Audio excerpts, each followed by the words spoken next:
Tonight's special election coverage is brought to you by the Chick-fil-A in Robinson.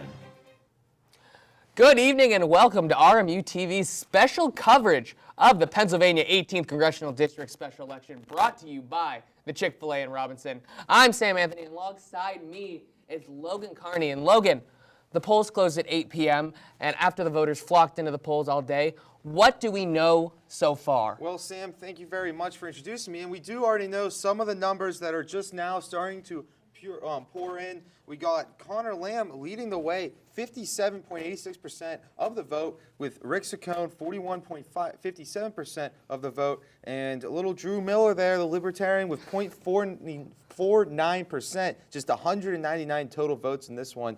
But, you know, you see it's still pretty close, almost about a 20,000 point, but still a lot of precincts left to report, and it could be a very tight race is what it's looking out to be. Yeah, and as the race is right now, it's very much a toss-up. But before we get into this even further, we're going to go to Reagan Check, our social media correspondent. Reagan, start us off tonight. All right, thank you guys, and hello, my name is Reagan Check, and I will be following social media throughout the show to keep you updated on the latest posts between the three candidates. And last night, candidate Connor Lamb posted a tweet saying, "This is it. We've worked hard, we've had a lot of fun. Tomorrow we vote. Let's win this." So I'd say that Connor Lamb is pretty confident that he will win this election. And so far, like you guys said, right now he is in the lead, but polls are still coming in. And Democrat Connor Lamb was 6 points over Republican Rick Saccone in a poll they did before the election. This shock came to the Republicans because President Donald Trump had won the Western Pennsylvania district by 20 points in 2016. And I'm going to send it back over the desk with Sam and Logan. Thanks, Reagan. And now we're going to take a little bit of a closer look at this race. And a lot of experts have this race as a toss-up. So, Logan, if Rick Saccone wants to win this race and claim that seat in the 18th district, what are sort of his keys to the game, as we might say? You know, Sam, it's very good that you asked. You know, for Rick Saccone, as we look, we got, you know, of course, it's a very, you know, historically red area, very historically Republican area. The past 8 elections in terms of the Senate has gone for a Republican. So he needs to stay true to that. And then he needs to ride the support from Trump, who has been growing a lot of popularity, especially around this area with the recent tax cuts and recent meeting with North Korea that he announced a couple of days ago. And then he needs to win Allegheny County. It's the largest county here. That is the key one. Whoever wins wins Allegheny County is going to end up winning this race. And you know, it's interesting that you mentioned Allegheny County, because you're right. That right there is going to be the heart of it. So much of the votes in this district come from Allegheny County, and that was a county which went to Clinton during the election, one that was blue there. So if you're looking at Connor Lamb right now, that's one of those keys, is winning Allegheny County, but winning it convincingly. Because the way the predictions, the polls are looking right now, it looks like Rick Saccone will win the smaller counties in Greene, in Washington, and Westmoreland. But if he wins Allegheny County and convincingly, there's so many votes in that county that he will be able to get away with this one. Again, still going to be close. Another key is then the Trump effect there, and in terms of the fact that since Trump's been elected, his sort of shaking approval rate has shifted the vote towards a lot of Democrats that have been taking advantage of that. And to give us a little bit more of a look at how these things are unfolding live, we're going to send it over to Michael Shuley, our political correspondent, on the map. And he's going to break down our results so far on RMU-TV's own election map. Mike, what's it looking like on the map over there? All right. Thank you, Sam. And as you can see, we got our map here. And as you see, Connor Lamb with a 57.15% of the vote over Rick Saccone with 42.3% of the vote. Now let's check out Greene County here, all the way down at the bottom, where Rick Saccone, of course, is in the lead right there. As you can see, it is a red county for him. But Washington County looks like it is going to Connor Lamb. However, a big plus here for Rick Saccone, as he is currently, it looks like, possibly in the lead here in Allegheny County. Now we're going to toss it back to the desk to Sam and Logan. Thank you, Mike. But now, as we move on, we're going to take a look here. We got a little bit of segment here tonight. As we're going to, throughout the special coverage, we're going to be showing how both candidates got to this moment and how they've campaigned on the trail. So we're going to start with a story on President Trump coming to Pittsburgh that is made by our very own Gage Goulding.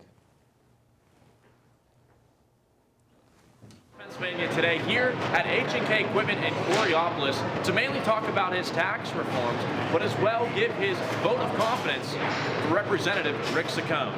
I've come to the great city of Pittsburgh to stand with people, and those people are incredible workers, and to show the world that America is back and that we are coming back bigger and better and stronger.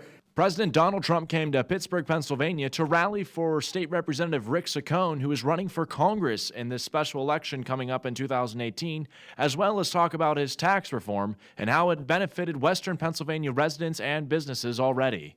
In Pennsylvania alone, families will see a tax cut of about $11 billion just this year alone.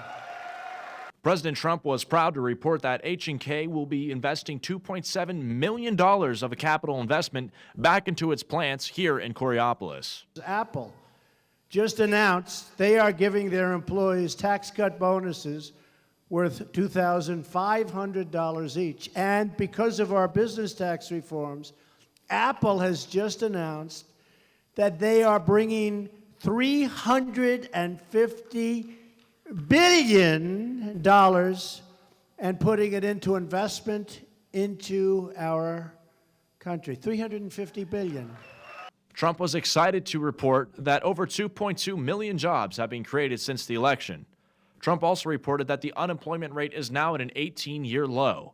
He cites that African-American Hispanic unemployment rates are at the lowest ever recorded. President Trump did talk for about 20 to 25 minutes, mainly focusing on his tax reform, but also talked about the changes with auto manufacturers bringing their business back into the United States and how that's going to directly affect the economy here in Western Pennsylvania. Reporting from H&K Equipment in Coraopolis, Pennsylvania, Gage Goulding, RMU Century Media. Thank you, Gage. And, it was our first stop on the campaign trail there. And, Sam, really, you mentioned the Trump effect in your keys for Lamb. I mentioned Trump in my keys for Saccone. He's made, as we saw, the first trip of two. And just how big of, an impact do you think Trump has in this election? Well, Trump made not only the first trip there right at the beginning, but right days before here this past Saturday, another campaign trip there for Rick Saccone. And it really goes, one of two ways. And again, we've talked about how, Trump's approval rating has, hurt Republicans in this district and in this area in general. But in terms of the fact that Trump's approval rating actually recently went up to one of its highest points due to his current situation with North Korea, how he's going to meet with the leaders of North Korea. It's interesting to see how that effect is going to pay off there. Of course, and then you look back at some of the other special elections that we have, and even though about a 20% difference in terms of what we expected the outcome to be in terms of what they actually are, a lot of them always swinging in favor of the Democratic candidate. Republicans have only lost once, and that was in Alabama in the last special election a couple months ago. So really, just the Trump effect, as you said, could go either way. But it seems to be, as far as presidential candidates go, it seems that he's one of the most polarizing figures in terms of can swing an election either way. Looking Forward is brought to you by Falcone's Moon Township Ford. Ford, go further. Coming up on our show, we're going to take a look here. We're going to set it back to our map, but we're going to take a look at some of the issues that really were the key on the campaign.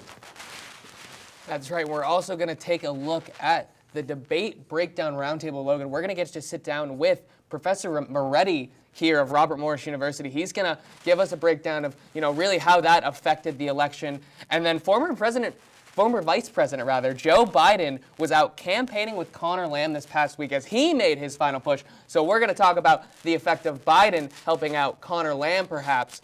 All of this and more coming up on Election Night coverage. But now we have something very exciting, an exclusive sit-down interview here with Libertarian candidate Drew Miller. And Mr.